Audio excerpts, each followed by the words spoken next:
ಇಲ್ಲಿ ವೇದಿಕೆಯಲ್ಲಿ ಸ್ಫೂರ್ತಿಯ ಸೆಲೆ ಚಿಮ್ಮುವಂತಹ ಆ ಎಲ್ಲ ಲಕ್ಷಣಗಳು ನಮಗೆ ಕಾಣಿಸ್ತಾ ಇದೆ. ಅವರಿದ್ದಲ್ಲಿ ಸ್ಫೂರ್ತಿಗೆ ಕೊರತೆಯೇ ಇಲ್ಲ. ನಿರ್ದೇಶಕ ಸ್ಫೂರ್ತಿಯ ಸೆಲೆ ಶ್ರೀ ರಮೇಶ್ ಅರವಿಂದ್ ಬರಮಾಡಿಕೊಳ್ಳೋಣ. ತುಂಬ ಚಪ್ಪಾಳೆಗಳ ಮುಖೇನ ಶ್ರೀ ರಮೇಶ್ ಅರವಿಂದ್. ಎಲ್ರಿಗೂ ನಮಸ್ಕಾರ.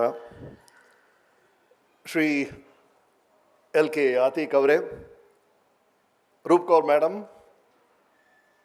ಮಿಸ್ಟರ್ ಮೊಹಮ್ಮದ್ ಇಕ್ರಮುಲ್ ಶರೀಫ್, ಮಿಸ್ಟರ್ ರೇಜು, ನಿತೀಶ್ ಅವರೇ, ದೀಪಕ್ ಅವರೇ, ರಾಮ್ ಪ್ರಸಾದ್ ಅವರೇ, ಶ್ರೀಕೃಷ್ಣ ಅವರೇ, ಮಿಸ್ಟರ್ ಫಾಂಡೆ ಆ್ಯಂಡ್ ಇಲ್ಲಿ ಸೇರಿರುವಂಥ ಎಲ್ರಿಗೂ, ಪ್ರತಿಯೊಬ್ಬರಿಗೂ ಈ ನಿಮ್ಮ ರಮೇಶಿನ ಪ್ರೀತಿಯ ಸಿಹಿ ನಮಸ್ಕಾರಗಳು. ಈ ಕಸದ ಬುಡ್ಡಿ ಇದೆಯಲ್ಲ, ಅದು ಎಲ್ಲ ಥರ ಪೇಪರ್ನು ನೋಡಿದೆ. ನ್ಯೂಸ್ ಪೇಪರ್ ನೋಡಿದೆ, ಪೇಪರ್ ನ್ಯಾಪ್ಕಿನ್ ನೋಡಿದೆ, ಈ ಥರ ಪ್ಯಾಂಪ್ಲೆಟ್ ನೋಡಿದೆ, ಆ ಟೆಕ್ಸ್ಟ್ ಬುಕ್ ನೋಡಿದೆ, ನಾವಲ್ ನೋಡಿದೆ, ಎಲ್ಲ ಥರ ಹಾಳೆಗಳು ನೋಡಿದೆ. ಇಲ್ಲಿವರೆಗೂ ಕಸದ ಬುಡ್ಡಿ ನೋಡದೇ ಇರುವಂಥ ಹಾಳೆ ಅಂದರೆ ರುಪಿ ನೋಟು. ಒಬ್ಬ 1 ರೂಪಿ ನೋಟನ್ನು ಕಸದ ಬುಡ್ಡಿಗೆ ಬಿಸಾಕಲ್ಲ ಅಲ್ವಾ? ಹಣ ಅಂದರೆ ಎಲ್ರಿಗೂ ಇಷ್ಟ. ಆದರೆ ಈ ಹಣಕ್ಕೆ ಲೆಕ್ಕಾಡೋದಿದೆಯಲ್ಲ ಸರ್, ಇಷ್ಟು ಬಂತು, ಅಷ್ಟು ಹೋಯ್ತು, ಇಷ್ಟು GST ಕಟ್ಟಬೇಕು, ಇಷ್ಟು ಟ್ಯಾಕ್ಸ್ ಕಟ್ಟಬೇಕು ಅಂದರೆ ಎಲ್ಲರೂ ಭಾಳ ಸುಸ್ತಾಗ್ಬಿಡ್ತಾರೆ. ಒಬ್ಬ ವ್ಯಕ್ತಿಯ ಲೆಕ್ಕ ಮೇಂಟೈನ್ ಮಾಡೋದೇ ಕಷ್ಟ ಅಂದರೆ ಇಡೀ ರಾಜ್ಯದ ಲೆಕ್ಕವನ್ನು, 3 ಲಕ್ಷ ಕೋಟಿ ರೂಪಾಯಿಯ ಲೆಕ್ಕವನ್ನು ನೀವೆಲ್ಲ ಸೇರಿ ನೋಡ್ಕೊಳ್ತಾ ಇದ್ದೀರಿ ಅಂದರೆ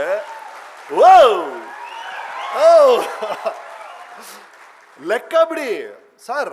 ನೀವೆಲ್ಲ ಲೆಕ್ಕ ಅಧಿಕಾರಿಗಳು, ಅಕೌಂಟೆಂಟ್ಸು, ನಿಮಗೆ ಈ ಪ್ಲಸ್ಸು ಮೈನಸ್ಸು ಮಲ್ಟಿಪ್ಲಿಕೇಶನ್ ಗಣಿತ ಎಲ್ಲ ಭಾಳ ಇಷ್ಟ ಇರ್ಬೋದು, ಭಾಳ ಸುಲಭ ಇರ್ಬೋದು. ಹೊರಗಡೆ ಪ್ರಪಂಚದಲ್ಲಿ ಗಣಿತ ಅಂದ್ರೇ ಎಷ್ಟೊಂದು ಜನಕ್ಕೆ ದುಸ್ವಪ್ನ ಸರ್. ಪ್ಲಸ್ಸು ಮೈನಸ್ಸು ಅಂದ್ರೆ ಭಯ. ನಮ್ಮ ಅಮ್ಮನಿಗೆ 83 ವರ್ಷ. ಅವ್ರಿಗೆ ಎಲ್ಲ ಪಾಸಿಟಿವ್ ಥಾಟ್ಸೇ, ಯಾವಾಗಲೂ ಒಳ್ಳೆಯ ವಿಷಯಗಳು ಯೋಚನೆ ಮಾಡ್ತಾರೆ, ಅವ್ರಿಗೆ ಯಾವಾಗಲೂ ಒಳ್ಳೆ ಕನಸುಗಳು ಬೀಳುತ್ತೆ. ಅವ್ರಿಗೆ ಒಂದೇ ಒಂದು ಕೆಟ್ಟ ಕನಸು ಬೀಳೋದು. 83 ವರ್ಷ ಅವ್ರಿಗೆ ದಿಢೀರ್ ರಾತ್ರಿ ಎದ್ಬಿಡ್ತಾರೆ. ಏನಮ್ಮ ಆಯಿತು? ಅಯ್ಯೋ, ನನ್ನ 8ನೇ ಕ್ಲಾಸ್ ಮ್ಯಾಥ್ಸ್ ಟೀಚರ್ ಬಂದು 8 × 3 ಎಷ್ಟು ಅಂತ ಕೇಳಿದ್ರು, ನಾನು 24 ಬರೋ 42 ಹೇಳ್ಬಿಟ್ಟೆ ಅಂತಾರೆ. ನಮ್ಮ ಅಮ್ಮನಿಗೆ ಮ್ಯಾಥ್ಸ್ ಟೀಚರ್ ಈಗಲೂ ಕೆಟ್ಟ ಕನಸಾಗಿ ಬರ್ತಾರಂತೆ 83 ವರ್ಷದಲ್ಲಿ. ಆ ಥರ ಈ ಗಣಿತ ಅನ್ನೋದು ಇಟ್ಸ್ ಅ ನೈಟ್ ಮೇರ್ ರೀ ಎಷ್ಟೊಂದು ಜನಕ್ಕೆ. ನಮ್ಮಪ್ಪ ಆದರೆ ಜಸ್ಟ್ ಆಪೋಸಿಟ್. ನಮ್ಮಪ್ಪ ಒಂದು ವಿಷಯ ಇಲ್ಲ, ಚಪ್ಪಾಳೆ ತಟ್ಟಕ್ಕೆ ರೆಡಿ ಆಗ್ಬಿಡಿ, ಅಕೌಂಟೆಂಟ್ ಸಾರ್.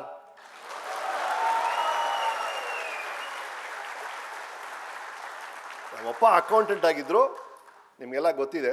ಅವ್ರು ಆಮೇಲೆ ಉದ್ಯಮಿ ಆದರು. ಒಂದು ಕಂಪನಿಯಲ್ಲಿ ಅಕೌಂಟೆಂಟ್ ಆಗಿದ್ರು. ಅಕೌಂಟೆಂಟ್ ಆಗಿದ್ದಾಗ ಆ ಕಂಪನಿ ಹೇಗೆ ನಡೆಯುತ್ತೆ, ಆ ಇಂಜಿನಿಯರಿಂಗ್ ಎಲ್ಲ ಕಲಿತು ಇವರೇ ಒಂದು ಫ್ಯಾಕ್ಟ್ರಿ ಶುರು ಮಾಡಿಬಿಟ್ಟು. ಅವರು ಗಣಿತದಲ್ಲಿ ಎಂಥ ಎಕ್ಸ್ಪರ್ಟು ಅಂದರೆ, ಇಡೀ ಲೆಡ್ಜರು ನೀವೊಂದು 30 ಕಾಲಮ್ ಕೊಡಿ, ಅಷ್ಟನ್ನು ಕ್ಯಾಲ್ಕುಲೇಟರ್ ಇಲ್ಲದೆ ಹಂಗೆ ಕ್ಯಾಲ್ಕುಲೇಟ್ ಮಾಡಿಬಿಡ್ತಾರೆ, ಆ್ಯಡ್ ಮಾಡಿಬಿಡ್ತಾರೆ. ನನ್ನ ಪುಣ್ಯಕ್ಕೆ ಗಣಿತ ಅಪ್ಪನಿಂದ ಬಂದ್ಬಿಡ್ತು. ಆದರೆ ನಮ್ಮ ಹೆಂಡತಿ ಹೇಳ್ತಾಳೆ, ನಿಮಗೆ ಖರ್ಚನ್ನು ಕಡಿಮೆ ಮಾಡೋಕ್ಕೆ ಬರಲ್ಲ, ಮ್ಯಾಥ್ಸಲ್ಲಿ 100 ತೊಗೊಂಡು ಏನು ಯೂಸು ಅಂತ. ಇದು ಸಮಸ್ಯೆ. ಎಲ್ರಿಗಿರೋ ಪ್ರಾಬ್ಲಮ್ ಏನು ಗೊತ್ತಾ ಸರ್? ಅಲ್ಲಿ ಓಕೆ, ಅಲ್ಲಿ ಇಸ್ರೇಲು ಹಮಾಸ್ ಅದೇನೋ ಯುದ್ಧ ನಡೀತಾ ಇದೆ, ಈ ಕಡೆ ಯುಕ್ರೈನ್ ರಷ್ಯಾ ಅದೇನೋ ಯುದ್ಧ ನಡೀತಾ ಇದೆ. ಆದರೆ ಪ್ರತಿಯೊಂದು ಮನೆಯಲ್ಲೂ, ಪ್ರತಿಯೊಂದು ಕುಟುಂಬದಲ್ಲೂ, ಪ್ರತಿಯೊಂದು ರಾಷ್ಟ್ರದಲ್ಲೂ, ಅಲ್ಲಿ ವರ್ಲ್ಡ್ ಬ್ಯಾಂಕಲ್ಲಿ ನಡೀತಾ ಇರೋದು ಒಂದೇ ಒಂದು ಸಮರ. ಯಾವ್ದು ಗೊತ್ತಾ ಸರ್? ಈ ಖರ್ಚನ್ನು ಕಡಿಮೆ ಮಾಡೋದು ಹೇಗೆ, ಆದಾಯನ ಜಾಸ್ತಿ ಮಾಡೋದು ಹೇಗೆ ಓದಾಡ್ತಿದ್ವಿ ನಾವೆಲ್ಲರೂ ಅಲ್ವಮ್ಮ? ಸ್ವಲ್ಪ ಹೇಳ್ಕೊಡಿ, ನೀವು ತಾನೇ ಲೆಕ್ಕಪತ್ರ ಇಲಾಖೆಯವರು. ಇದು ಹೇಗೆ ಖರ್ಚನ್ನ ಕಮ್ಮಿ ಮಾಡೋದು? ಸಾರ್ ಭಾಳ ಚೆನ್ನಾಗಿ ಹೇಳಿದ್ರು. That's a very nice thing mister Atiq said. ಆ ಟಾಯ್ಲೆಟ್ ಬಗ್ಗೆ ಅವ್ರು ಹೇಳ್ತಾ ಇದ್ದಾರಲ್ಲ, ನಾನು ಐ ವಾಸ್ ರೀಡಿಂಗ್ ಒಂದು ಜಾಪನೀಸ್, ಅವ್ರ ಹೆಸರು ಕಿಲ್ ಚುರು ಟೊಕ್ಯಾಡೋ ಅಂತ. ಅವರೊಂದು ಅದ್ಭುತವಾದ ಮಾತು ಹೇಳಿದ್ದಾರೆ. ಈಗ ಕಾಸ್ಟ್ ಅಂತಲ್ಲ, ನೀವೊಂದು ಮಾಡ್ತಿರಲ್ಲ ಬಡ್ಜೆಟಲ್ಲಿ, ಕಾಸ್ಟ್ ಅಂತ ಹೇಳೋದು ಅದು ಬರೆಯೋಕ್ಕಲ್ಲಪ್ಪ, ರೆಡ್ಯೂಸ್ ಮಾಡೋಕ್ಕೆ ಅಂತ. Understand this. ಖರ್ಚು ಅನ್ನೋದು ಇರೋದು ಬರೆಯೋಕ್ಕಲ್ಲ, ಅದನ್ನು ಕಮ್ಮಿ ಮಾಡೋಕ್ಕೆ ಅಂತ ಹೇಳಿದ್ರು. ಅವರೇ ಆ ಟೊಯೋಟೋ ಅಂತ ದೊಡ್ಡ ಕಂಪ್ನಿನ ಬಿಲ್ಡ್ ಮಾಡಿದ್ರು. ಅವರ entire system is on cost reduction. ಆ ಕಾಸ್ಟ್ ರಿಡಕ್ಷನ್ ಹೇಗೆ ಮಾಡ್ತಾರೆ ಅಂದರೆ, ಗುಣಮಟ್ಟವನ್ನು ಸ್ಯಾಕ್ರಿಫೈಸ್ ಮಾಡೋದಲ್ಲ, ವಿತೌಟ್ ಸ್ಯಾಕ್ರಿಫೈಸಿಂಗ್ ಕ್ವಾಲಿಟಿ, ವೇಸ್ಟೇಜನ್ನು ಹೇಗೆ ಕಡಿಮೆ ಮಾಡ್ತೀರಾ ಅದನ್ನು ಕಲ್ತ್ಕೊಳ್ಳಿ ಅನ್ನೋದೇ. ಅದನ್ನೇ ಸಾರ್ ಈಗ ಭಾಳ ಚೆನ್ನಾಗಿ ಹೇಳಿದ್ರು, ವೇಸ್ಟೇಜ್ನ ರಿಡ್ಯೂಸ್ ಮಾಡೋದು. ಓಕೆ ರೈಟ್, ಇದೆಲ್ಲ ಹೇಳಕ್ಕೆ ಭಾಳ ಸುಲಭ ಆಗ್ತಿದೆ. ನನಗೆ ದಲೈ ಲಾಮಾದು ಒಂದು ಕತೆ ಹೇಳಿದ್ರು.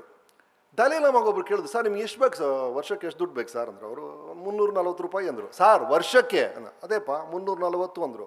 ಶಾಕ್ ಆಗ್ಬಿಟ್ಟ ಇವನು. ಅದು ಹೆಂಗ್ರಿ ಸಾಧ್ಯ ಅನ್ನೋ. ಸರ್ ನೋಡಿ ಸರ್, ನನಗೆ ಊಟ ತಿಂಡಿ ಎಲ್ಲ ಈ ಧರ್ಮಸ್ಥಳ ನೋಡ್ಕೊಳ್ಳುತ್ತೆ. ಈ ಬಟ್ಟೆ ಇದೆಯಲ್ಲ, 2 ಬಟ್ಟೆ ನಾನು ಯೂಸ್ ಮಾಡೋದು, ಒಂದು ಹಾಕ್ಕೊಳ್ತೀನಿ, ಇನ್ನೊಂದು ಒಗುದಲ್ಲಿ ಹಾಕ್ಬಿಡ್ತೀನಿ, ನಾಳೆ ಅದನ್ನು ಹಾಕ್ಕೊಳ್ತೀನಿ, ಇದನ್ನು ಒಗಿತೀನಿ, ಅದೂ ಬೇಕಾಗಿಲ್ಲ. ನನಗೊಂದೇ ಒಂದು ಆಸೆ, ಈ ವಾಚಿಗೆ ಒಂದು ವರ್ಷಕ್ಕೊಮ್ಮೆ ನಾನು ಸ್ಟ್ರಾಪ್ ಚೇಂಜ್ ಮಾಡಬೇಕು ಅಂತ. ಅದಕ್ಕೆ ಅವ್ನು 340 ರೂಪಾಯಿ ಕೇಳ್ತಾನೆ ಅಂದ್ರಂಥವ್ರು. ಆ ಥರ ನಮ್ಮ ಆಸೆಗಳು ದಲೈಲಾಮಾ ಲೆವೆಲ್ಗೆ ಇದ್ಬಿಟ್ರೆ ಏನು ಪ್ರಾಬ್ಲಮೇ ಇಲ್ಲ ಸರ್. ನಮ್ಮ ಪ್ರಾಬ್ಲಮೇ ಬೇರೆ. DVG ಅವ್ರು ಹೇಳಿದ್ರಲ್ಲ, ಕೆಲವರು ರಾಮ ರಾಮ ರಾಮ ರಾಮ ಅಂತ ಜಪ ಮಾಡ್ತಾರಂತೆ, ಕೆಲವರು ಕೃಷ್ಣ ಕೃಷ್ಣ ಕೃಷ್ಣ ಕೃಷ್ಣ ಅಂತ ಜಪ ಮಾಡ್ತಾರೆ. ಅದು ಎಲ್ಲರೂ ಬೇಕು ಬೇಕು ಬೇಕು ಬೇಕು ಬೇಕು ಬೇಕು ಬೇಕು ಬೇಕು, ಅದು ಬೇಕು, ಇದು ಬೇಕು, ಕಾರು ಬೇಕು, ಅದು ಬೇಕು. ಬೇಕು ಜಪ ಮನುಷ್ಯನನ್ನು ಆಕ್ರಮಿಸ್ಕೊಂಡಿದೆ ಅಂತ ಹೇಳ್ತಾರೆ. ಹಾಗಾಗಿ ಅದರಲ್ಲಿ ತಪ್ಪಿಲ್ಲ. ನಮ್ಮ ಆಸೆ ಅನ್ನೋದು ಎಲ್ರಿಗೂ ಇರೋದೆ. ಸೊ ಈ ಆಸೆಯನ್ನು ಇಟ್ಕೊಂಡು ನಮ್ಮ ಆದಾಯವನ್ನು ಹೇಗೆ ಹೆಚ್ಚಿಸ್ಕೊಳ್ಳೋದು, ನಮ್ಮ ಆಸೆಯನ್ನು ಹೇಗೆ ಪೂರೈಸೋದು. ನಮ್ಮ ಶ್ರೀಮತಿಯವ್ರಿಗೆ ಅವ್ರದ್ದೇ ಅದೇ ಆಸೆ ಇರುತ್ತೆ, ಮಕ್ಕಳಿಗೆ ಅವ್ರದ್ದೇ ಅದೇ ಆಸೆ ಇರುತ್ತೆ. ಆ ಆಸೆಗಳನ್ನು ಹೇಗೆ ಪೂರೈಸ್ಕೊಳ್ಳೋದು, ಆ ಆದಾಯವನ್ನು ಹೇಗೆ. That was a very very golden rule. ಯಾರೊಬ್ರು ನಾನು ಕಾಲೇಜ್ ಹೋದಾಗ ಕೇಳಿದ್ರು, ವಾಟ್ ಆರ್ 2 ಗೋಲ್ಡನ್ ರೂಲ್ಸ್ ಅಂತ. ಮೇನ್ ಗೋಲ್ಡನ್ ರೂಲ್ ಏನು ಗೊತ್ತಾ sir? 2 golden rules in life. ಒಂದು, you must learn to earn more than you spend. ನಿಮ್ಮ ಖರ್ಚು ಎಷ್ಟಿದೆಯೋ ಅದಕ್ಕಿಂತ ಹೆಚ್ಚಿನ ಆದಾಯವನ್ನು ನಾವು ಗಳಿಸಲೇಬೇಕು, ಅಥವಾ ನಿಮ್ಮ ಆದಾಯದ ಒಳಗೆ ಖರ್ಚು ಬರೋ ಹಾಗೆ ನೀವು ನೋಡ್ಕೋಬೇಕು. ಇದು ಗೋಲ್ಡನ್ ರೂಲ್ 1. ಇಲ್ಲಾಂದರೆ ಭಾಳ ದೊಡ್ಡ ಸಮಸ್ಯೆಗಳು ಲೈಫಲ್ಲಿ ಕಾದಿದೆ. 2ನೇದು ಸರ್, ದಯವಿಟ್ಟು ಎಲ್ಲರೂ ಗೌರವ ಕೊಡಿ ಸರ್. ಲೈಫಲ್ಲಿ ಯಾರನ್ನ ಮೀಟ್ ಮಾಡ್ತಿರೋ, ಅವ್ರು ದೊಡ್ಡವರು ಚಿಕ್ಕವರು ಅಂತಲ್ಲ, ಎಲ್ಲರೂ ಗೌರವ ಕೊಡಿ. ಇದು 2 ಬಹಳ ಹೆಲ್ಪ್ ಆಗುತ್ತೆ ನಿಮ್ಮ ಲೈಫಲ್ಲಿ ಅಂತ. ಸೊ ಈ ಲೆಕ್ಕದ ಬಗ್ಗೆ ಇಷ್ಟೆಲ್ಲ ಮಾತಾಡ್ಬೇಕಾದ್ರೆ ಎಲ್ಲ ವಿಷಯಕ್ಕೂ ಲೆಕ್ಕ ಇಟ್ಕೊಳ್ಳೋದು ಕಷ್ಟ. ಏನಾಯಿತು ಅಂದರೆ, ನಾನು ನ್ಯೂಜಿಲ್ಯಾಂಡ್ಗೆ ಹೋಗಿದ್ದೆ. ನಾನು I was just talking to Alexa what is Kannada news ಅಂತ ಕೇಳಿದೆ. ಅದು ಕನ್ನಡ ನ್ಯೂಸ್ ಬದಲು ಕೆನಡಾ ನ್ಯೂಸ್ ಕೊಟ್ಬಿಡ್ತು ನನಗೆ. ಕೆನಡಾಲೊಬ್ಬ ಏನು ಮಾಡಿದಾನೆ ಗೊತ್ತಾ ಸರ್? ಅವ್ರ ಮಗನ 21ನೇ ವರ್ಷಕ್ಕೆ ಗಿಫ್ಟಾಗಿ ಅವನು ಹುಟ್ಟಿದಾಗಿಂದ ಏನೇನು ಅಪ್ಪ ಖರ್ಚು ಮಾಡಿದ್ನೋ, ನೋಡಪ್ಪ ನೀನು ಹುಟ್ಟಿದ್ಯಲ್ಲಪ್ಪ, ಈ ಡೆಲಿವರಿಗೆ ಇಷ್ಟು ಖರ್ಚಾಯಿತು, 5ನೇ ಕ್ಲಾಸಲ್ಲಿ ಕೆಳಗೆ ಬಿದ್ದಿಯಲ್ಲಪ್ಪ, ಅದಕ್ಕೆ ಬ್ಯಾಂಡೇಡ್ ಹಚ್ಚದ್ನಲ್ಲಪ್ಪ, ಅದಕ್ಕೆ ಇಷ್ಟು ಖರ್ಚಾಯಿತು, ಸೈಕಲ್ ಕೇಳ್ದಿಲ್ಲಪ್ಪ ಕೊಡ್ಸಿದ್ನಲ್ಲಪ್ಪ, ಅದಕ್ಕೆ ಇಷ್ಟು ಖರ್ಚಾಯಿತು ಅಂತ ಅವನು ಹುಟ್ಟಿದಾಗಿಂದ 21ನೇ ವರ್ಷದವರೆಗೂ ಅಪ್ಪ ಏನೇನು ಖರ್ಚು ಮಾಡಿದ್ನೋ ಎಲ್ಲವನ್ನೂ ಫೈಲ್ನ ಮಗನಿಗೆ ಕೊಟ್ಟು ವಾಪಸ್ ಕೊಡೋ ಮಗನೇ ಅಂದಂತೆ. ಈ ಥರ ಅಪ್ಪಂದಿರು ಇರಬೇಕಾದ್ರೆ ನಮಗೆಲ್ಲ ತಂದೆ ತಾಯಿಗಳು ಎಂಥ ತಂದೆ ತಾಯಿಗಳು ಸಿಕ್ಕಿದ್ದಾರೆ. ಆ ಋಣವನ್ನು ಹೇಗೆ ತೀರಿಸ್ತೀರಿ? ಆ ಲೆಕ್ಕವನ್ನು ಹೇಗಿಡ್ತೀರಿ? ಹಾಗಾಗಿ ಒಂದು ತಾಯಿಯ ಮಮತೆಗೆ, ಒಂದು ತಂದೆಯ ಪ್ರೀತಿಗೆ, ಒಂದು ತಾಯಿ ನಾಡಿನಕ್ಕೆ ನೀವು ಲೆಕ್ಕ ಇಡಕ್ಕೆ ಸಾಧ್ಯನೇ ಇಲ್ಲ. ಹಾಗಾಗಿ ಕನ್ನಡ ಅನ್ನೋದು, ಕರ್ನಾಟಕ ಅನ್ನೋದು ನಿಮ್ಮ ಲೆಕ್ಕ ಎಲ್ಲವನ್ನೂ ದಾಟಿ ಒಂದು ಬೃಹತ್ ಋಣ ನಮ್ಮ ಹೆಗಲ ಮೇಲಿದೆ. ಅದನ್ನು ಇವತ್ತು ನಾವು ಸಂಭ್ರಮಿಸ್ತಾ ಇದ್ದೀವಿ. ಕರ್ನಾಟಕ, ಕನ್ನಡ, ನಾವು ಮಾಡುವಂಥ ಪ್ರತಿಯೊಂದು ವಿಷಯ ರೀ, ಅದರ ಹಿಂದೆ ಯಾರ್ದೋ ಒಂದು ಕೊಡುಗೆ, ಅದರ ಹಿಂದೆ ಇನ್ನೊಬ್ಬರು ಕೊಡುಗೆ. ಸಾರ್ ಹೇಳಿದ್ರಲ್ಲ, ಆ ಕಾಲದ ರಾಜರಿಂದ ಹಿಡಿದು ಯಾರೋ ಏನೋ ಒಂದು ಒಳ್ಳೆ ವಿಷಯ ಮಾಡಿ, ಅದರಿಂದ ಇನ್ನೊಂದು ಒಳ್ಳೆ ವಿಷಯ ಆಗಿ, ಅದರಿಂದ ಇನ್ನೊಂದಾಗಿ ಈ ಸ್ಥಿತಿಗೆ ನಾವೆಲ್ಲರೂ ಬಂದು ತಲುಪಿದ್ದೀವಿ. ಅವರೆಲ್ಲರಿಗೂ ಒಂದು ಥ್ಯಾಂಕ್ಸ್ ಗಿವಿಂಗ್, ಒಂದು ವಂದನೆ ಸಲ್ಲಿಸುವಂಥ ಕಾರ್ಯಕ್ರಮನೇ ಈ ರಾಜ್ಯೋತ್ಸವ. ಅದೇ ಥರ ಈ ಕನ್ನಡ ಅನ್ನೋದೇನು ಅಂದರೆ ನನಗೆ ಬಹಳ ಫೇವ್ರೇಟ್ ಇನ್ಸಿಡೆಂಟ್. ಇದನ್ನೆಲ್ಲ ಕಡೆ ನಾನು ಹಂಚ್ಕೊಂಡಿದ್ದೀನಿ, ಮತ್ತೆ ನಿಮಗೋಸ್ಕರ ಹೇಳ್ತೀನಿ. ನಾನು ನನ್ನ ಫ್ಯಾಮಿಲಿ ಎಲ್ಲ ಅಮೆರಿಕಾಗೆ ಹೋಗಿದ್ವಿ, ಆಯಿತಾ. ಅಮೆರಿಕಲ್ಲಿ ಇಮಿಗ್ರೇಷನ್ ದೊಡ್ಡ ಕ್ಯೂ ರೀ. ಅಮೆರಿಕನ್ ಇಮಿಗ್ರೇಷನ್ ಇಸ್ ತುಂಬ ದೊಡ್ಡ ಕ್ಯೂ. ಅಲ್ಲಿ ಬೇರೆ ಬೇರೆ ದೇಶದಿಂದ ಜನ ಬಂದಿದ್ದಾರೆ. ಹಾಗಾಗಿ ಬೇರೆ ಬೇರೆ ಭಾಷೆಗಳು ಕಿವಿಯಲ್ಲಿ ಬೀಳ್ತಾ ಇದೆ. ಪೋರ್ಚುಗೀಸು, ಸ್ಪ್ಯಾನಿಷು, ಫ್ರೆಂಚು, ಈ ಕಡೆ ಶ್ರೀಲಂಕನ್ನು, ಆ ಕಡೆ ಮಲೈ, ಆಫ್ರಿಕನ್ ಎಲ್ಲ ಲ್ಯಾಂಗ್ವೇಜ್ ಬೀಳ್ತಾ ಇದೆ. ನನ್ನ ಮಗ ಚಿಕ್ಕ ಹುಡುಗ, ಈಸ್ ಅಬೌಟ್ 6-7. ಅವನು ಕೇಳ್ತಾನೆ, ಡ್ಯಾಡಿ ಪ್ರಪಂಚದಲ್ಲಿ ಇಷ್ಟೊಂದು ಭಾಷೆಗಳಿದೆ, ನೀನು ಕನ್ನಡನೇ ಗ್ರೇಟು ಅಂತೆಲ್ಲ ಯಾಕೆ? ಹೆಂಗೆ ಉತ್ತರ ಹೇಳ್ತೀರಾ ನೀವು? ಪ್ರಪಂಚದಲ್ಲಿ ಅಷ್ಟೊಂದು ಭಾಷೆ ಇರಬೇಕಾದ್ರೆ. ನಾನು ನಮ್ಮ ಕವಿಗಳು ಹಿರಿಯರು ಹೇಳಿದಂಥ ಅದೇ ವಿಷಯನ ಸ್ವಲ್ಪ ಉಲ್ಟಾ ಪಲ್ಟಾ ಮಾಡಿ ಆ ಮಗುಗೆ ಅರ್ಥ ಆಗೋ ಥರ ಹೇಳಿದೆ. ನಾನು ಹೇಳಿದೆ, ನೋಡ ರಾಜ, ರಸ್ತೆಯಲ್ಲಿ ನಡ್ಕೊಂಡು ಹೋಗ್ತಿರ್ತೀಯ, ಅಲ್ಲೊಂದು ಕಲ್ಲು ಸಿಗುತ್ತೆ, ತೊಗೊಂಡು ಗ್ಲಾಸ್ ಮುರಿದಾಕ್ತೀಯ, ಅದನ್ನು ಕಲ್ಲು ಅಂತೀವಿ. ಅದೇ ವಿಗ್ರಹ ಅಂದರೆ ಕೈ ಜೋಡಿಸ್ತೀರಲ್ವಾ? ನೀರು ಈಗ ಕುಡಿದು ಅಲ್ಲಿ ಸೈಡಲ್ಲಿ ಇಡ್ತೀವಿ. ಅದೇ ತೀರ್ಥ ಅಂದರೆ ಕಣ್ಣಿಗೆ ಇಟ್ಕೊಳ್ತೀರಲ್ವಾ? ಗಾಳಿ, ಈ ಪೇಪರ್ ಹಾರಾಡುತ್ತಲ್ಲ, ಅದು ಗಾಳಿ. ಉಸಿರು ಅಂದರೆ ಅದಕ್ಕೊಂದು ಜೀವ ಇದೆ ಅಲ್ವಾ? ಕಲ್ಲಿಗೂ ವಿಗ್ರಹಕ್ಕೂ ಇರೋ ವ್ಯತ್ಯಾಸನೇ, ಗಾಳಿಗೂ ಉಸಿರಿಗೂ ಇರೋ ವ್ಯತ್ಯಾಸನೇ, ನೀರಿಗೂ ತೀರ್ಥಕ್ಕೂ ಇರೋ ವ್ಯತ್ಯಾಸನೇ ಬೇರೆ ಭಾಷೆಗೂ ಕನ್ನಡಕ್ಕೂ ಇರೋ ವ್ಯತ್ಯಾಸ. ಅಂದ್ರೆ ಇದು ನಮಗೆ ಕನ್ನಡ, ಬೇರೆ ಭಾಷೆಗೂ ಮಾತೃಭಾಷೆಗೂ ಇರೋ ವ್ಯತ್ಯಾಸ ಅದು. ನಮಗೆ ಕನ್ನಡ ಆಗುತ್ತೆ, ಇನ್ನೊಬ್ರಿಗೆ ಮಲಯಾಳಂ ಆಗುತ್ತೆ, ಇನ್ನೊಬ್ರಿಗೆ ತೆಲುಗು ಆಗುತ್ತೆ. ಅದಕ್ಕೆ ಕಾರಣ ಏನು ಅಂದರೆ ನಮಗಾದಂಥ ಅನುಭವಗಳು, ನಮ್ಮ ಮೊದಲನೇ ಅನುಭವಗಳು ಆ ಭಾಷೆಯಲ್ಲಾಗಿರುತ್ತೆ. ನೀವು ಮೊದಲನೇ ಸಲ ಹಸುವಲ್ಲಿ ಓ ಅಂತ ಕಿರ್ಚಿರ್ತೀರ, ಪುಟ್ಟು ಮಗುವಾಗಿರ್ತೀರ, ನಿಮ್ಮ ಅಮ್ಮ ಮುಂದೆ ಈ ಕಂದ ಹಾಲು ಬೇಕನೋ ಅಂತ ಕೊಡ್ಸಿರ್ತಾರೆ. ನೀವು ಕೆಳಗೆ ಬಿದ್ದಿರ್ತೀರ, ನಿಮ್ಮ ಅಪ್ಪ ಓಡ್ಬ ಅಯ್ಯೋ ಗಾಯ ಆಯ್ತನೋ ಅಂತ ಈ ಭಾಷೆಯಲ್ಲಿ ಸಾಂತ್ವನ ಹೇಳಿರ್ತಾರೆ. ಯಾರೋ ನಿಮ್ಮ ಹಿರಿಯರು, ನಿಮ್ಮ ಅಜ್ಜನೋ ತಾತನೋ ಅಂಕಲೋ ನಿಮ್ಮ ಕೈ ಹಿಡಿದು ಸ್ಲೇಟಲ್ಲಿ ಬಲ್ಪ ಇಟ್ಟು ಮೊದಲನೇ ಸಲ ಅ ಆ ಇ ಅಂತ ನಿಮ್ಮ ಕೈಯಲ್ಲಿ ಬರ್ಸಿರ್ತಾರೆ. ಹಾಗಾಗಿ ಈ ಭಾವನಾತ್ಮಕ ಸಂಬಂಧಗಳು, ಚಿಕ್ಕ ವಯಸ್ಸಿನ ನೀವು ಕೇಳಿದಂಥ ಆ ಕಥೆಗಳು, ಆ ಗೋವಿನ ಹಾಡು, ಅದೆಲ್ಲವೂ ಸೇರಿ ನಮ್ಮತನ ಅಂತಾಗಿ ಈ ನಾಡನ್ನ, ಈ ಭಾಷೆಯನ್ನ ಇಷ್ಟು ಹತ್ರ ನಮಗೆ ಮಾಡಿಸಿರುತ್ತೆ. ಇಲ್ಲಿ ಬ್ಯೂಟಿ ಏನು ಅಂದರೆ, ನಾನು ಏರ್ಪೋರ್ಟ್ಗೆ ಇದನ್ನೇ ಹೇಳಿದೆ, ಇದು ಆ ಭಾಷೆಗೆ ಅವ್ರವ್ರಿಗೆ ಅದೇ ಪ್ರೀತಿ ಇರುತ್ತೆ, ಯಾಕಂದ್ರೆ ಅದೇ ಅನುಭವಗಳಿಗೆ ಅಲ್ಲಾಗಿರುತ್ತೆ. ಅದನ್ನು ನಾವು ಗೌರವಿಸಬೇಕು. I felt one thing very strongly sir. I felt Karnataka ಮಾತೆ ಅಂಡ್ ಭಾರತ ಮಾತೆ are the same ladies. If she wares yellow and red saree, she is Karnataka Mate. If she wears tricolor, she is Bharata Mate. ಕೆಂಪು ಹಳದಿ ಸೀರೆ ಉಟ್ಕೊಂಡ್ರೆ ಅವರು ಭುವನೇಶ್ವರಿ ಆಗ್ತಾರೆ, ಅದೇ ತ್ರಿವರ್ಣ ಸೀರೆ ಉಟ್ಕೊಂಡ್ರೆ ಅವರು ಭಾರತ ಮಾತೆ ಆಗ್ತಾರೆ. It's absolutely the same thing. ಹಾಗಾಗಿ ಜೈ ಕರ್ನಾಟಕ ಅಂತ ಹೇಳಿದಾಗಲ್ಲ, ಅಷ್ಟೇ ಪ್ರೀತಿಯಿಂದ ಜೈ ಹಿಂದ್ ಅಂತಾನು ಹೇಳಿ, ಇದು ಬಹಳ ಬಹಳ ಮುಖ್ಯ ಅನಿಸುತ್ತೆ. ಸೊ ಇವತ್ತು ನಾವು ಇದೆಲ್ಲ ಮಾತಾಡಿದಾಗ ನನಗೆ ಒಬ್ಬ ಆ್ಯಕ್ಟರ್ ಆಗಿ ಈ ಕರ್ನಾಟಕ ಕನ್ನಡ ಅನ್ನೋದು ನಿಮ್ಮೆಲ್ಲರಿಗಿಂತ ಭಾಳ ಕ್ಲೋಸಪ್ಪಲ್ಲಿ ನಾನು ನೋಡಿದ್ದೀನಿ. ಒಬ್ಬ ಆ್ಯಕ್ಟರ್, ಎನಿ ಆ್ಯಕ್ಟರ್, ಬಿಕಾಸ್ ನಮ್ಮ ಲೈಫೇ ಆ ಥರ. ಏನಕ್ಕೆ ಅಂತ ಹೇಳ್ತೀನಿ. ಈಗ ನೀವು ಮುಳಿಯನಗಿರಿ ಬೆಟ್ಟಕ್ಕೆ ಹೋಗ್ತೀರಾ, ಆಯ್ತಾ, ಹೈಯೆಸ್ಟ್ ಪೀಕ್ ಇನ್ ಕರ್ನಾಟಕ. ನೀವು ಹೋಗಲ್ಲಿ ಏನು ಮಾಡ್ತೀರಾ, ಸೆಲ್ಫಿ ತೊಗೊಳ್ತೀರಾ, ಅಷ್ಟೇ ಅಲ್ವಾ? ನಾನು ಹೋಗಿ ಏನು ಮಾಡ್ತೀನಿ, ಅಲ್ಲಿ ಹೋಗ್ಬಿಟ್ಟು ಶರತ್ ಬಾಬುನ ಕೆಳಗೆ ತಳ್ಬಿಟ್ಟು ಅದನ್ನು ಬೇರೆ ಯಾವುದೋ ಕ್ಯಾಮ್ರಾ ಸೆಲ್ಫಿ ತೆಗೆದಿಂದ ಗೊತ್ತಾಗದೆ ಸಿಕ್ಕಾಕೊಂಡು ಅಮೃತ ವರ್ಷಿಣಿ ಆಗುತ್ತೆ ಅಲ್ವಾ? ನೀವೇನು ಮಾಡ್ತೀರಾ, ಬೆಂಗಳೂರಿಂದ ಏರ್ಪೋರ್ಟಲ್ಲಿ ಫ್ಲೈ ಮಾಡ್ತೀರಾ, ಬೆಂಗಳೂರು ಏರ್ಪೋರ್ಟಿಂದ. ನಾವೇನು ಮಾಡ್ತೀವಿ, ನಿಮ್ಮ ಹೆಂಡತಿ ಜೊತೆ ನೀವು ಹೋಗ್ತೀರಾ, ನಾವು ಬೇರೆ ಯಾರನ್ನೋ ಕರ್ಕೊಂಡು ಆ ಪ್ಲೇನಲ್ಲಿ ಹೋಗಿ ಪಕ್ಕದಲ್ಲಿ ಒಬ್ಬ ಸಿಕ್ಕಾಕೊಂಡು ಮುಂದಾ ಮುಂದಾ ಅಂತ ನಮ್ಮ ಪ್ರಾಣ ತಿಂತಾನೆ ಅಲ್ವಾ? ನೀವೇನು ಮಾಡ್ತೀರಾ, ಯಾವುದೋ ಇಲ್ಲಿ ಯಾಣಕ್ಕೆ ಹೋಗ್ಬಿಟ್ಟು ನಿಮ್ಮ ಪ್ರೇಯಸಿನೋ ನಿಮ್ಮ ಹೆಂಡತಿ ಹೆಸನೋ ಕೂಗ್ತೀರಾ, ನಾವು ಕೂಗ್ತೀವಿ, ಪಕ್ಕದಲ್ಲಿ ಶಿವರಾಜ್ ಕುಮಾರ್ ಅದೇ ಹೆಸರು ಕೂಗ್ತಾರೆ. ಹಾಗಾಗಿ ಕರ್ನಾಟಕದ ಬೇರೆ ಬೇರೆ ತಾಣಗಳನ್ನು ಬಹಳ ಹತ್ತಿರದಲ್ಲಿ ಬರೀ ನೋಡೋದು ಮಾತ್ರ ಅಲ್ಲ, ಅಲ್ಲಿ ಕಾಲ ಕಳೆದು ಅಲ್ಲಿ ಶೂಟ್ ಮಾಡಿ ಅಲ್ಲಿ ಡಯಲಾಗ್ ಹೇಳಿ ಬಹಳ ಹತ್ತಿರದಿಂದ ನೋಡುವಂಥ ಅವಕಾಶ ಒಬ್ಬ ನಟನ ಸಿಗುತ್ತೆ. ಅದೇ ಥರ ಕನ್ನಡದ ಬೇರೆ ಬೇರೆ ಆಕ್ಸೆಂಟ್ಗಳು, ಈಗ ರಾಮ ಶ್ಯಾಮ ಬೊಮ್ಮಲ್ಲಿ ಇರುವಂಥ ಹುಬ್ಳಿ ಆ ಭಾಷೆ ಇರ್ಬೋದು.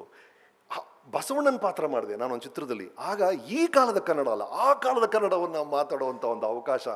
ಆ ಉಡುಪುಗಳು ದಿಢೀರಂತೆ ಈ ಕೋಟು ಸೂಟು ಹಾಕೊಳ್ಳೋ ರಮೇಶ್, ನನ್ನ ಕೈಯಲ್ಲಿ ಒಂದು ಮೊಬೈಲ್ ಹೋಗುತ್ತೆ, ಒಂದು ಪಾರಿವಾಳ ಬಂದ್ಬಿಡುತ್ತೆ ರೀ, ಆ ಕರವಸ್ತ್ರ ಬರುತ್ತೆ ರೀ, ತಲೆಯಲ್ಲಿ ಕಿರೀಟ ಬರುತ್ತೆ ರೀ. ಕನ್ನಡದ ಉಡುಪುಗಳು, ಯಾವುದೋ ಒಂದು ಫಿಲ್ಮ್ ಮಾಡ್ತೀವಿ, ಅಲ್ಲಿ ಯಾವುದೋ ಮಂಗಳೂರು ಅಡಿಕೆ ಟೋಪಿ ಇರುತ್ತಲ್ಲ, ಅದನ್ನ ಹಾಕೊಂಡು ಓಡಾಡುವಂಥ ಒಂದು ಅವಕಾಶ. ಒಂದು ಬಾಳೆ ಎಲೆನ ಅಂಬ್ರಲ ಥರ ಇಟ್ಕೊಂಡು ಮುಂಗಾರಿನ ಮಿಂಚು ಆ ಥರ ಒಂದು ಚಿತ್ರ. ಹೀಗೆ ಕರ್ನಾಟಕವನ್ನು, ಆ ಉಡುಪನ್ನು, ಸಾಹಿತ್ಯವನ್ನು, ಇತಿಹಾಸವನ್ನು ಬಹಳ ಎಕ್ಸ್ಟ್ರೀಮ್ ಕ್ಲೋಸಪ್ಪಲ್ಲಿ ನೋಡುವಂಥ ಅವಕಾಶ ನಟನಾಗಿ ಸಿಕ್ಕಿದೆ.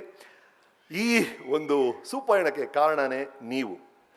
30 ವರ್ಷಗಳಿಗಿಂತ ಜಾಸ್ತಿ ನಿಮ್ಮ ಸ್ನೇಹ ಈ ನಾಡಲ್ಲಾಗಿದೆ. ಹಾಗಾಗಿ ನಿಮ್ಮೆಲ್ರಿಗೂ, ಪ್ರತಿಯೊಬ್ಬರಿಗೂ ಈ ಸ್ನೇಹಕ್ಕೆ ನಾನು ಚಿರಋಣಿ. Thank you so much.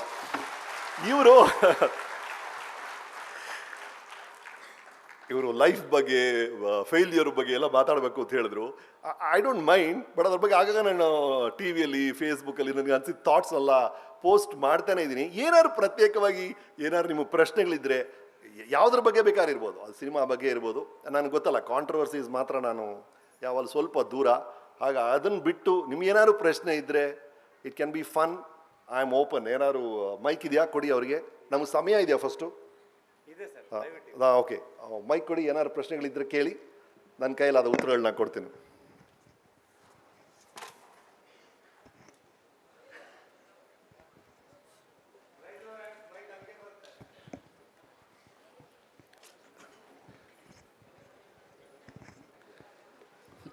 Sir ನಮಸ್ಕಾರ. Yes sir. ಇಲ್ಲಿದ್ದೀನಿ ಸರ್. ಹೇಳಿ ಹೇಳಿ ಹೇಳಿ. ನಿಮ್ಮದು ನಟನಾ ಪ್ರವೃತ್ತಿ, ನಿಮಗೆ ಅದು ಒಂದು ಪರ್ಸನಲ್ ಲೈಫ್ ಇದೆ. ಈ ಪರ್ಸನಲ್ ಲೈಫ್ಗೂ ಮತ್ತು ನಿಮ್ಮ ಪ್ರೊಫೆಷನಲ್ ಲೈಫ್ಗೂ ಹೆಂಗೆ ಬ್ಯಾಲೆನ್ಸ್ ಮಾಡ್ತೀರಾ? Thank you. ನಾನು ಹೆಂಡ್ತೀನಿ ಇದನ್ನ ದಯವಿಟ್ಟು ಕೇಳಿ. ನಾನು ಹೆಂಡ್ತಿ ಹೇಳಿಲ್ಲ ಕೇಳೋಕ್ಕೆ. ಸರ್ ಹೇಳಿ ಸರ್, ಕರೆಕ್ಟಾಗಿ ಹೇಳಿ ಸರ್. ಎಲ್ಲ ಕಡೆ ಯಾರನ್ನ ಕಳಿಸ್ಬಿಡ್ತಲ್ಲ ಈ ಥರ ಪ್ರಶ್ನೆ ಕೇಳಿ ನಾನು ಸಿಗಾಕ್ಸೋಕ್ಕೆ. ಅದು ಏನಾಯಿತು ಅಂದರೆ, of course I was very busy, ತುಂಬ ಬ್ಯುಸಿ ಇದ್ದೆ, ಅದೆಲ್ಲ ಓಕೆ ರೀ. ನೀವು ನಿಮ್ಮ ಶ್ರೀಮತಿಯವ್ರ ಜೊತೆ, ನಿಮ್ಮ ಫ್ಯಾಮಿಲಿಯವ್ರ ಜೊತೆ ಎಷ್ಟು ಗಂಟೆ ಕಾಲ ಕಳೀತೀರಾ ಅನ್ನೋದು ಮುಖ್ಯನೇ ಅಲ್ಲ ರೀ. ಆ ಇರುವಂಥ ಸಮಯದಲ್ಲಿ ಹೇಗಿದ್ದೀರಾ ಅನ್ನೋದೇ ಭಾಳ ಮುಖ್ಯ. ನಾನು ಏನಾಯಿತು, ನೀವು 8 ಗಂಟೆ ಕೆಲಸ ಮಾಡಿದ್ರಿ, ಟಾಣ್ ಅಂತ ಆಫೀಸ್ ಬಿಟ್ಟು ಮನೆಗೆ ಹೋದ್ರಿ, ರಿಪೋರ್ಟಿಂಗ್ ಫಾರ್ ಡ್ಯೂಟಿ, ಹೆಂಡತಿ ಮುಂದೆ ನಿಂತಿದ್ರ, ಮುಂದೆ 5 ಗಂಟೆ ಕಾಲ ಬರೀ ಜಗಳ ಆಡ್ಕೊಂಡು ಕೊರ್ಕೊಂಡು ಇರ್ತೀರಾ ಅಂದರೆ ಅದಕ್ಕಿಂತ ಅವ್ರು ದಯವಿಟ್ಟು 1 ನಿಮಿಷ ಬಾರಪ್ಪ, ಪ್ರೀತಿಯಿಂದ ಮಾತಾಡ್ಸಪ್ಪ ಅಂತ ಹೇಳ್ತಾರೆ. ಹಾಗಾಗಿ ಇರುವಂಥ ಸಮಯವನ್ನು ನೀವು ಹೇಗೆ ಕಲಿತೀರಾ ಅನ್ನೋದೇ ಭಾಳ ಮುಖ್ಯ ಆಗುತ್ತೆ ಅಂತ. V call it quality time ಅಂತ. ಅದನ್ನು ಥ್ರೂ ಔಟ್ ಕೊಟ್ಕೊಂಡ್ಬಂದಿದ್ದೀನಿ ನಾನು. ಯಾಕಂದ್ರೆ ನನ್ನ ಸಿನಿಮಾ ಶೂಟಿಂಗ್ ಬಿಟ್ಟರೆ ನನಗೆ ಬೇರೆ ಏನು ಹವ್ಯಾಸಗಳಿಲ್ಲ. ಸೋಷಿಯಲ್ ಗ್ಯಾದರಿಂಗ್ಸ್, ಪಾರ್ಟೀಸ್ ನಾನು ಹೋಗ್ತೀನಿ, ಎಲ್ಲ ಕಡೆ ಕಾಣಿಸ್ಕೊಳ್ತೀನಿ, ಬಟ್ ತುಂಬ ಟೈಮ್ ಸ್ಪೆಂಡ್ ಮಾಡಲ್ಲ. ಹಾಗಾಗಿ ಕೆಲಸ ಬಿಟ್ಟರೆ ಮನೆಯೇ. ಅದನ್ನು ಬಹಳ ಚೆನ್ನಾಗಿ ಬ್ಯಾಲೆನ್ಸ್ ಮಾಡ್ಕೊಂಬಂದಿದ್ದೀನಿ ಅನಿಸುತ್ತೆ. ಆ್ಯಂಡ್ ಕೆಲವು ವಿಷಯಗಳು ನನಗೆ ಏನು ಅರ್ಥ ಆಯ್ತು ಗೊತ್ತಾ ಸರ್, ನಾನು ಕೋವಿಡ್ ಟೈಮಲ್ಲಿ ಇದಾಯಿತು. ಕೋವಿಡ್ ಟೈಮಲ್ಲಿ ಏನಾಯಿತು, ದಿಢೀರಂತ ಸರ್ವೆಂಟ್ಸ್ ಇಲ್ಲ, ಡ್ರೈವರ್ ಇಲ್ಲ, ಎಲ್ಲ ತೆಗೆದುಬಿಟ್ರು ಸರ್. ಎಲ್ಲ ಕೆಲಸ ನಾವೇ ಮಾಡಬೇಕು ಮನೆಯಲ್ಲಿ ಅಂತ ಬಂತು. ಸೊ ನಾನು ಪಾಡಿಗೆ ಸೋಫಾಲ್ ಆರಾಮಾಗಿ ಮಲಗಿದ್ದೀನಿ. ನಾನು ಶ್ರೀಮತಿಯವ್ರು ಹೋಗ್ಬಿಟ್ಟು ಬಟ್ಟೆ ಎಲ್ಲ ಹೋಗೋದು ಆಗ್ತಾ ಇದ್ದಾರೆ. ನನಗೆ ಅನ್ನಿಸ್ತಿದ್ದು ಏನು ಮಾಡ್ತಾಯಿದ್ದೆ ನಾನು, ಸೋಮವಾರ ಈ ಥರ ಮಲಗಿದ್ದೀನಲ್ಲ, ಚೆನ್ನಾಗಿಲ್ವಲ್ಲ ಅಂದ್ಬಿಟ್ಟು ಸುಮ್ಮನೆ ಪಕ್ಕ ಹೋದೆ. ಅವಳೊಂದು ಟವಲ್ ನೇತು ಹಾಕಿದ್ರೆ ನಾನು ಲೈಟಾಗಿ ಇಲ್ಲೊಂದು ಕರ್ಚೀಫ್ ಹಾಕೋದು, ಅವ್ರೊಂದು ಚೂರಿದಾರ್ ಹಾಕಿದ್ರೆ ನಾನು ಲೈಟಾಗಿ ಒಂದು ಜುಬ್ಬ ಹಾಕೋದು. ನಿಜವಾಗ್ಲೂ ಹೇಳ್ತೀನಿ, ಅವ್ರ ಮುಖದಲ್ಲಿ ಎಂಥ ಖುಷಿ ನೋಡಿದೆ ಅಂದರೆ, ಸುಮ್ಮನೆ ಸ್ವಿಟ್ಜರ್ಲ್ಯಾಂಡ್ಗೆಲ್ಲ ಕರ್ಕೊಂಡು ಹೋದ್ ವೇಸ್ಟ್ ರೀ. ಸರ್ ನಿಮ್ಮ ಮನೆಯವ್ರಿಗೆ ಹೆಲ್ಪ್ ಮಾಡಿ ಸರ್, ದಯವಿಟ್ಟು please share house work. Rupa Karji, do you agree? Yeah, yes, next please ಹೇಳಪ್ಪ. Yes please.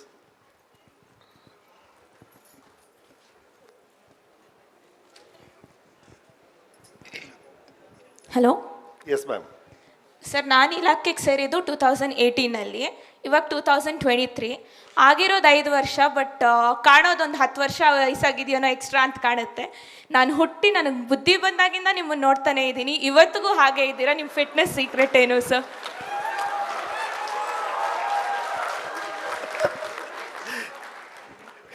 ಎಲ್ಲ ನಿಮ್ಮ ಅದೇ ಅವ್ರು ಸಾರು ಅದೇ ಹೇಳಿದ್ರು, ಅಭಿನ್ ಅದು ನಿಮ್ಮ ಪ್ರೀತಿಯ ನೋಟ ಅಷ್ಟೇ ಅನಿಸುತ್ತೆ, ಅದರೇನು ಫಿಟ್ನೆಸ್ ಸೀಕ್ರೆಟ್ ಎಲ್ಲ ಏನಿಲ್ಲ ರೀ. ಒಂದು ನಮ್ಮ ಅಪ್ಪ ಅಮ್ಮ ಹಾಗೆ ಇದ್ದರು, ಅದು ಜೀನ್ಸ್ ಇರ್ಬೋದು. ಇನ್ನೊಂದು ನಾನು ತಿನ್ನೋದು ಭಾಳ ಕಡಿಮೆ, ಅದೇನೋ ಒಂದು ಡಯಟ್ ಅಲ್ಲ, ನಾನು ಡಯಟ್ ಎಲ್ಲ ಮಾಡೋದೇ ಇಲ್ಲ ಯಾವತ್ತು. ಬಟ್ ಬೈ ನೇಚರ್ ತುಂಬ ತಿನ್ನೋಕ್ಕಾಗಲ್ಲ ನನಗೆ. ಆ್ಯಂಡ್ ಏನೋ ಒಂದು ವ್ಯಾಯಾಮ ಮಾಡ್ತೀನಿ, ಏನೋ ಒಂದು ಎಕ್ಸಸೈಸ್ ಪ್ರತಿನಿತ್ಯ ಅಟ್ಲೀಸ್ಟ್ ಒಂದು 20-25 ನಿಮಿಷ ಏನೋ ಒಂದು ಮಾಡ್ತೀನಿ ಅಷ್ಟೇ. ಎಲ್ಲದಕ್ಕಿಂತ ಮುಖ್ಯ ನನಗನ್ಸೋದು, ನಾನು ತಲೆನೇ ಕೆಡಿಸ್ಕೊಳ್ಳಲ್ಲ ರೀ. ನಾನು ಯಾವುದಕ್ಕೂ ತಲೆ ಕೆಡಿಸ್ಕೊಳ್ಳಲ್ಲ ರೀ. ನನ್ನ ಪಿಕ್ಚರ್ ಸೂಪರ್ ಹಿಟ್ ಆದರೂ ಹೀಗೆ ಇದ್ದೀನಿ, ಸೂಪರ್ ಫ್ಲಾಪ್ ಆದರೂ ಹೀಗೆ ಇದ್ದೀನಿ. ನನಗೆ ದೊಡ್ಡ ಟೆನ್ಷನ್ನೇ ಇಲ್ಲ. ಮಾಡೋ ಕೆಲಸನ ನನ್ನ ಕೈಯಲ್ಲಿ ಎಷ್ಟು ಶ್ರೇಷ್ಠವಾಗಿ ಮಾಡೋಕ್ಕೋ ಅಷ್ಟು ಶ್ರೇಷ್ಠವಾಗಿ ನಾನು ಮಾಡಿಬಿಡ್ತೀನಿ. ನನಗಿಂತ ಚೆನ್ನಾಗಿ ಕೆಲಸ ಇನ್ನೊಬ್ಬ ಮಾಡೋಕ್ಕಾಗಲೇಬಾರ್ದು, ಅಷ್ಟು ಪರ್ಫೆಕ್ಟಾಗಿ ಮಾಡಿಬಿಡ್ತೀನಿ. ಮಾಡಿದ್ಮೇಲೆ ಅದ್ರ ಬಗ್ಗೆ ನಾನು ತುಂಬ ತಲೆ ಕೆಡಿಸ್ಕೊಳ್ಳಲ್ಲ. ಹಾಗಾಗಿ ಟೆನ್ಷನ್ ಇಲ್ಲ, ಸ್ಟ್ರೆಸ್ ಇಲ್ಲ, ಸ್ಟ್ರೆಸ್ ಮಾಡ್ಕೊಳ್ಳಲ್ಲ ಅಂತ ಡಿಸೈಡ್ ಮಾಡಿಬಿಟ್ಟಿದ್ದೀನಿ ನಾನು. ದಯವಿಟ್ಟು ನೀವು ಡಿಸೈಡ್ ಮಾಡಿಬಿಡಿ ಸರ್. ಸರ್ ನಿಜವಾಗ್ಲೂ ಹೇಳ್ತೀನಿ, it's a decision, it's a choice. ನಾನು ನನ್ನ ಮನೇಲಿ ನೋಡಿದ್ದೀನಿ ಇದನ್ನು. ನನ್ನ ಮಗಳು ಮದುವೆ ನಿಮ್ಮನ್ನು ನೋಡಿರ್ತೀರಿ ಆ ವಿಡಿಯೋ ಎಲ್ಲ ಕಲ್ಯಾಣ ಮಂಟಪಕ್ಕೆ ಹೋಗ್ತಾ ಇದ್ದೀವಿ. ನಾನು ನನ್ನ ಹೆಂಡತಿ ಮಕ್ಕಳು ಅದನ್ನ ಹೇಳಿದೆ, ನೋಡೋ ಅಲ್ಲಿ ಏನು ಬೇಕಾದ್ರೆ ಆಗ್ಬೋದು, ನಾವು ಹ್ಯಾಪಿಯಾಗಿರೋಣ, ಒಳ್ಳೆ ಮೂಡಲ್ಲೋಣ, ನಾವು ಏನಕ್ಕೂ ತಲೆ ಕೆಡಿಸ್ಕೊಳ್ಳೋದು ಬೇಡ ಅಂತ. ಯಾಕಂದರೆ ಮದುವೆ ಅಂದಮೇಲೆ ಅಲ್ಲಿ ಯಾವನೊಬ್ಬ ಏನೋ ಒಂದು ಕೊಂಡ್ಕೊಂಡು ಹಿಡಿತಾನೆ ಸರ್. ಅಯ್ಯೋ ಆ ಸಾಂಬಾರಲ್ಲಿ ಉಪ್ಪು ಸರಿ ಇಲ್ಲ ಅಂತಾನೆ. ಅಲ್ಲಿ 500 ಐಟಮ್ ಇದೆ, ಅಲ್ಲಿ ಇವನು ಸಾಂಬಾರಲ್ಲಿ ಉಪ್ಪು ಸರಿ ಇಲ್ವಂತ. ಈ ಥರ ನಾನು ಹೇಳ್ತಿರೋದು ಏನು ಅಂದರೆ, ಯಾರು ಅವ್ರು ಇದು ಹೇಳ್ತಾರೆ, ಇದು ಅವ್ರು ಹೇಳ್ತಾರೆ, ಇನ್ಸ್ಟಾಗ್ರಾಮಲ್ಲಿ ಯಾರೋ ಕಾಮೆಂಟ್ ಮಾಡಿದ್ರೆಲ್ಲ ಬಿಟಾಕಿ ಸರ್. ದಯವಿಟ್ಟು please decide, I will be in a good mood. It's a choice. ನಾನು ಎಲ್ಲವನ್ನು ಹ್ಯಾಪಿಯಾಗಿ ಮಾಡ್ತೀನಿ, ಖುಷಿಯಾಗಿ ಮಾಡ್ತೀನಿ. ನಾನು ಕೊರಗಲ್ಲ, ಕಂಪ್ಲೇಂಟ್ ಮಾಡಲ್ಲ ಅಂತ. ನೀವು ನೋಡಿದಿರೋ ಇಲ್ವೋ ಗೊತ್ತಿಲ್ಲ sir. See, it's a trick marketing people play. ನೀವು ಫೋನ್ ಮಾಡಿ ಏನೋ ಒಂದು ಆರ್ಡರ್ ಮಾಡಬೇಕು ಅಂತ, if you want to order this +1 ಅಂತ ಹಾಕಿರ್ತಾರೆ. ಅದೇ if you have any complaints please press 3247691 press ಮಾಡೋಕ್ಕೆ ಆಗಲ್ಲ. ನೀವು ಕಂಪ್ಲೇಂಟ್ ಮಾಡೋಕ್ಕೆ ಬಿಡೋದೇ ಇಲ್ಲ. ಅವರು 10 ನಂಬರ್ ಹಾಕ್ಬಿಡ್ತಾರೆ ಕಂಪ್ಲೇಂಟ್ ಕೊಡೋದಾಗಿದ್ದರೆ. ಆರ್ಡರ್ ಮಾಡಿದ್ರೆ ಒಂದೇ ಒಂದು ಡಿಜಿಟು +1. ಆ ಥರ ಕಂಪ್ಲೇಂಟ್ ಮಾಡಲೇಬೇಡಿ. Life will be very difficult. Yes hello ನಮಸ್ತೆ ಸರ್. ನಮಸ್ಕಾರಮ್ಮ. ಸರ್ ನಿಮ್ಮದು ಎಲ್ಲ ವೀಕೆಂಡ್ ವಿತ್ ರಮೇಶ್ ನಿಮ್ಮ ಫಿಲ್ಮ್ಸು ನಮ್ಮ ಫ್ಯಾಮಿಲಿಯಲ್ಲಿ ಎಲ್ಲರಿಗೂ ತುಂಬ ಇಷ್ಟ. ಒಂದೇ ರಿಕ್ವೆಸ್ಟ್ ಸರ್, ರಾಮ ಶ್ಯಾಮ ಭಾಮ ಒಳಗಿಂದು ಅದು ಡೈಲಾಗ್ ಇದೆಯಲ್ಲ, ಅದೇನಾಯಿತು ನಾನು ಮನೆಯಿಂದ ಅದು ಮೇಳ್ಬೇಡಿ ಸರ್, ತುಂಬ ಇಷ್ಟ. ಗೊತ್ತಾಗ್ಲು ಅಲ್ಲ ನೀವು ಏನ್ ಹೇಳ್ತಾರೋ ಅಲ್ಲ, ನೀವು ಹೇಳಿದ್ದೆ ಅಲ್ಲಿ ಬರ್ಬೇಕು ಅಂತನಾ? Thank you. ಹೇಳಿಮ್ಮ. Sir I am really happy to see you sir. I am even happy. ಖುಷಿ ಆಗಿತ್ತು ನಾನು ಅದಕ್ಕಿಂತ ಖುಷಿ. ನಿಮ್ಮ ಎಲ್ಲ ಫಿಲಮ್ಸು ನಂಗೆ ತುಂಬ ಇಷ್ಟ. ನಮ್ಮ ಅಮ್ಮನ ಪ್ರಶ್ನೆ ಇದು. ಆ್ಯಕ್ಚುಲಿ ಅವ್ರು ತುಂಬ ವರ್ಷದ ಕೆಳಗೇನೆ ನೀವು ಸಿಕ್ಕರೆ ಕೇಳಬೇಕಂತ ಅಂದ್ಕೊಂಡಿದ್ದ ಪ್ರಶ್ನೆ. ನೀವಿಷ್ಟು ಚೆನ್ನಾಗಿದ್ದೀರಾ, ನೀವಿಷ್ಟು ಚೆನ್ನಾಗಿ ಆ್ಯಕ್ಟ್ ಮಾಡ್ತೀರಾ, ಆದರೆ ನೀವು ಆಗಿನ ಕಾಲದ ಫಿಲಮ್ಸ್ ಲೈಕ್ ಅಮೇರಿಕಾ ಇನ್ನು ಎಷ್ಟೊಂದು ಫಿಲಮ್ಸಲ್ಲಿ ನೀವು ಹೀರೋಯಿನ್ನ ಸ್ಯಾಕ್ರಿಫೈಸ್ ಮಾಡ್ತಿರ್ತೀರ ಅಲ್ವಾ? ಯಾಕೆ ನೀವಿಷ್ಟು ಚೆನ್ನಾಗಿದ್ದೀರಾ, ನೀವೇ ಮದುವೆ ಆಗ್ಬೋದಲ್ವಾ? ಯಾಕೆ ಬೇರೆಯವ್ರಿಗೆ ಬಿಟ್ಕೊಡ್ತೀರಾ? ನೀವಿಷ್ಟು ಚೆನ್ನಾಗಿದ್ದೀರಾ, ನೀವು ಅಷ್ಟು ಒಳ್ಳೆಯವರು ಅಂತ ನೀವು ಹೇಳ್ತಾ ಇದ್ದೀರಾ. ಆ ಪ್ರೇಮ ಸುಧಾರಣೆಗೆ ಅನಿಸ್ಲೇ ಇಲ್ಲ ನೋಡಿ. ಏನ್ ಸರ್, ಇವರಿಗಿರುವಂತ ಆ ಪ್ರೀತಿ ಆ ಹೆಣ್ಮಕ್ಳಿಗೆ ಇದ್ದಿದ್ರೆ ನನ್ನ ಕೆರಿಯರೇ ಬೇಗ ಆಗ್ಬಿಡ್ತಿತ್ತು ಸರ್. ಸರ್ ನಾನು ಅವ್ರ ನಂಬರ್ ಕೊಡ್ತೀನಿ, ದಯವಿಟ್ಟು ಅವೆಲ್ಲ ಹೇಳಮ್ಮ ಅದನ್ನೆಲ್ಲ. ಆಮೇಲೆ ಇನ್ನೊಂದು ಕೇಳಿದ್ರು, ಮೇ ಬಿ ಅವ್ರ ಹೆಂಡತಿಗೆ ಅಷ್ಟು ಪ್ರಾಮಿಸಿಂಗ್ ಆಗಿದ್ದಾರೆ ಅನ್ಸುತ್ತೆ, ಫಿಲಮಲ್ಲೂ ಬೇರೆ ಹುಡುಗಿನ ಮದ್ವೆ ಆಗಲ್ಲ ಅಂತ. Wow, this is so cute. Wow, this is so cute. ಇದನ್ನ ದಯವಿಟ್ಟು ನಾನು ನನ್ನ ಶ್ರೀಮತಿ ಅವ್ರಿಗೆ ಹೇಳ್ತೀನಿ. ಇದೊಂದು ಹೊಸ ಕಾರಣ ಸಿಕ್ಕಿದೆ ಸರ್. ಅದೇ ಸರ್ ಕಾರಣ. ನಾನು ಆ ಹೆಣ್ಮಕ್ಳನ್ನ ಮದುವೆ ಆಗದೇ ಇರೋ ಕಾರಣ ನನ್ನ ಶ್ರೀಮತಿ ಮೇಲಿದ್ದಂಥ ಅಪಾರವಾದ ಪ್ರೀತಿ. ದಯವಿಟ್ಟು ತಾವೆಲ್ಲರೂ ನಂತರ ಇರಿ. ನಿಮ್ಮ ಶ್ರೀಮತಿ ಅವರಿಗೆ ಏನ್ ಸರ್, ನಾನು ಹೇಳ್ತಾ ಇರೋದು ಆ ಚಿತ್ರಗಳು ರಾಮ ಶ್ಯಾಮ ಬೊಮ್ಮ ಮೂಡ್ಗೋಬೇಡಿ. Yes, thank you all. Can we call it a day? ಏನಪ್ಪ? ಥ್ಯಾಂಕ್ ಯು ಆಲ್ ರೀ, ಭಾಳ ಖುಷಿ ಆಯ್ತು ರೀ. ನಮಸ್ಕಾರ.